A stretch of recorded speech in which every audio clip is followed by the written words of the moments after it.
हाँ तो जर्नी बहुत अच्छी रही। मज़ा, I think it was a mixed of emotions. मस्ती भी उतनी की, रोए भी उतने, रुलाए भी उतना ही है, एक दूसरे की टांग खिंचाई भी उतनी की है। लिटरल सेंस में नहीं, बाल भी नोचे इन लोग के, हम लड़कियों ने। बट मज़ा आया। तुला बघून केलो या दंगून उन्हात चांदण झालं मराठी येते वर शिरलंय अंगात आलो या रंगात तुझ्यात गुणतुण केलं माझ्या उरात धडधड कशी होती ये फडफड। वैसे सफर की बात करें तो मैं सबको यही बोल रही थी कि सफर खूबसूरत था मंजिल से भी। मतलब डेस्टिनेशन कोई भी हो, जर्नी सही होनी चाहिए और जर्नी जो थी हमारी बहुत ही धमाकेदार थी।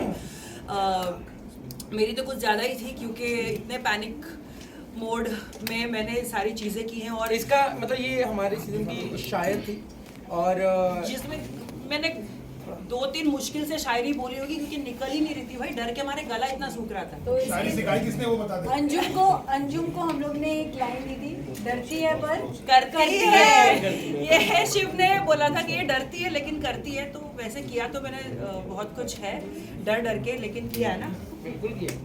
पहले डरती थी फिर स्टंट कंप्लीट करके जीत के आती थी। ये लड़कियों को होता है ना थोड़ा सा नर्वस, फिर उधर जाके जीत के आई तू। कहाँ जीती हूँ? सोनिया स्टंट तो जीती यस ना। यस अंजुम इसी से हम रिलेटेड बात करते हैं। आप एलिमिनेट हो गए थे, फिर वापस से आपकी एंट्री हुई, ये न्यूज़ चल रही थी, तो इसमें कितनी सच्चाई है? नहीं करना। सुन, जो भी ये बोले सुन मत, हफ्ते का पैसे कट करेंगे कलर्स वाले में बोला। देखिए धुआं उठा है तो चिंगारी कहीं लगी होगी, इसलिए धुआं उठा है। तो ज़्यादा मैं इस पर कुछ कमेंट नहीं करना चाहूँगी, लेकिन ऑफ कोर्स ऐसा हुआ है। बहुत सारे स्टंट्स हारी हूँ मैं, जीती बहुत कम हूँ, लेकिन जितनी भी मेरी खूबसूरत जर्नी रही है बहुत ही अमेजिंग रही है। कुछ पुराने दोस्त थे ऑलरेडी और कुछ नए दोस्त मैंने बनाए हैं। शिव और डेजी की अगर मैं बात करूँ तो डेजी ने मेरे मिटन शेयर, मैंने पोइट्री भी लिखी है इंस्टाग्राम पे डेजी के लिए। मिटन से लेके चिप से लेके मेरी विक्ट्री में डेजी को हक करने से लेके सब कुछ, क्योंकि हम साथ में ग्रीन रूम शेयर करते थे मैं और डेजी, तो हमने बहुत वक्त बिताया है। और शिव होटल में मेरा नेबर था, जस्ट बाजू में इसका कमरा था, तो जितनी बार भी मैं रोई हूँ डेजी और शिव के सामने, शिव ने मेरे ऐसे आंसू पोंछे, ऐसे। कुकीज़ शेयर की है शिव ने मेरे साथ, और रेली स्प्रे, मेरे को जब मसल स्पैज़म हुआ था मैंने ग्रुप पे लिखा था कि अगर किसी के पास रेली स्प्रे है इतने में नॉक होता है, देखती हूँ शिव वो मेरे को रेली स्प्रे देता है। तो बहुत ही वो स्प्रे प्रोडक्शन का था बट दिया। बट बहुत ही प्यारी दोस्ती मैंने कमाई है इस शो में शिव और Daisy. Thank you so much for everything. अच्छा, इस गेम के जरिए बहुत खूबसूरत सफर रहा है। सर्टनली आपकी शक्ल से भी वो स्वीटनेस और हैप्पीनेस झलक रही है। फिजिकली ज़्यादा फिट होकर आए हैं या मेंटली फिट होकर आए हैं? दोनों एक्चुअली। मतलब मुझे तो लगा ही नहीं था कि मैं कोई स्टंट कर पाऊंगी, वो मैंने कर लिया। जीती हारी वो अलग बात है, स्टंट परफॉर्म किया वो बहुत बड़ी बात है, और वो करके आई हूँ। तो मैं सबको यही बोल रही थी कि जितने कम कॉन्फिडेंस से गई थी उतनी कॉन्फिडेंट होकर आई हूँ। मतलब अब जिंदगी चाहे कुछ भी फेंके मेरे सामने, खिलाड़ी थी नहीं लेकिन खिलाड़ी बनकर आई हूँ। ये कैप्शन था तेरा किस पिक्चर? नहीं नहीं नहीं, बिल्कुल भी नहीं। अभी मैं अभी करूँगी, मैं कैप्शन लगाऊंगी मैं।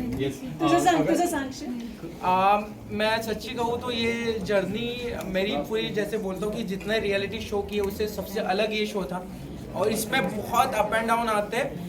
हर दिन लगता है कि पूरे लाइफ का टेंशन उसी दिन है, और ये मतलब वो स्टंट आने तक, और फिर कभी कभी होता है स्टंट आने के पहले जो डर होता है, फिर आप पता ये नहीं कर पाऊंगा या कर पाऊंगा पता नहीं, जब हो जाता है वो सिर्फ खतरों के खिलाड़ी में होता है कि जो आपको देख के लगेगा नहीं हो पाएगा, फिर होने के बाद लगता है नहीं यार कर लिया। वो टाइमिंग का एक अलग चीज़ है, बट पहला फोकस होता है सभी का कंटेस्टेंट का कि वो स्टंट कंप्लीट करना। तो मुझे लगता है कि वो लाइफ टाइम एक्सपीरियंस है, और कोई भी रियलिटी शो कर लो, कोई भी फिल्में कर लो, कोई भी सीरियल कर लो, पर खतरों के खिलाड़ी का एक्सपीरियंस नेक्स्ट लेवल है। और वहाँ पे कौन स्ट्रांग है, मैंने जैसे इसके पहले जाने के पहले बोला कौन स्ट्रांग है कौन वीक है, कोई नहीं। हर कंटेस्टेंट लड़खड़ाया है, गिरा है, फिर संभला है और फिर आगे बढ़ा हुआ है। और जितने लोग पहले गए लास्ट गए ये कोई मायने नहीं रखता है कि आपने स्टंट कंप्लीट किया और खतरों के खिलाड़ी के किए भाई वहाँ पे खतरनाक है हाइट का हेलीकॉप्टर ने गोल गोल फेरून टाकून देता लास्ट अगर हम लोग जर्नी की बात करें तो आपने एयरपोर्ट पे एक वीडियो शेयर किया था living the life I wish for, तो क्या बताना चाहेंगे आप इस लाइफ के बारे में, डिफरेंस हुआ है? मैं बोला ना कि ये सिर्फ जर्नी पूरी लाइफ की तरह थी जिसमें बहुत अप एंड डाउन थे और मैं कहता हूँ कि स्टंट के दौरान आपको कोई दोस्ती काम नहीं आती है, उसके पहले और बाद में जो दोस्ती हुई है ना वो उसके पहले या बाद में जो जोन होता है कि हमें कुछ लेना देना ही नहीं, मतलब बहुत कुछ भी बिना टॉपिक के हम मस्ती कर रहे हैं। जैसे अंजुम ने बोला कि हम कोई भी इसमें मस्ती कर सकते थे, बस में जाते वक्त इसके डेजी के साथ अलग, बॉयज वाला एक ग्रुप अलग था, बॉयज वाला ग्रुप का वहाँ पे कैमरा नहीं था। आप पागल हो जाए, तारीफ कर रहा हो ना तुम, दिखे मुझे दोनों इसीलिए ये दोनों इधर ही है, तारीफ थोड़ी कम करता हूँ, बट एक बॉयज का ग्रुप था पागल गॉसिप करता था। हाँ लड़कियां ही सिर्फ गॉसिप नहीं करती लड़के भी करते यहाँ पे खाली लड़के और करते थे। हम बहुत करते थे, बहुत मजे किए हमने। तो मुझे लगता कौन था? मैं तो नहीं था। नायरा फुटेज के लिए इधर आने को मिलेगा फालतू वो सिर्फ बिग बॉस के घर में मिलता है।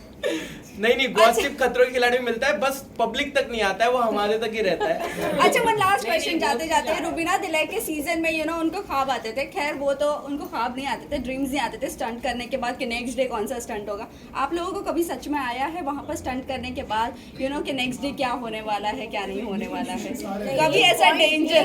स्टार्टिंग में एक्चुअली ऐसा था कि कल क्या होगा। आई थिंक थोड़े दिनों के बाद हम लोग ने सोचना भी छोड़ दिया था क्योंकि जो सोच कर जाते थे कभी नहीं होता। पर एक था, गीले कपड़े दिखे सबके एक दूसरे की तरफ देखते थे, भाई पानी का स्टंट हो सकता है। जब भी क्रेन दिखेगी, अभी अर्जित ने कल यहाँ पे मुंबई में भी क्रेन दिखी, भाई हाइट का स्टंट है शायद। तो ये चीजें और सपने, मुझे नहीं लगता है मुंबई के सपने, गर्लफ्रेंड के सपने, फैमिली के सपने बंद हो चुके थे हमें आफ्टर 8 डेज। हमें सपने आते थे पानी के, क्रेन के, ऐसे कुछ हवा।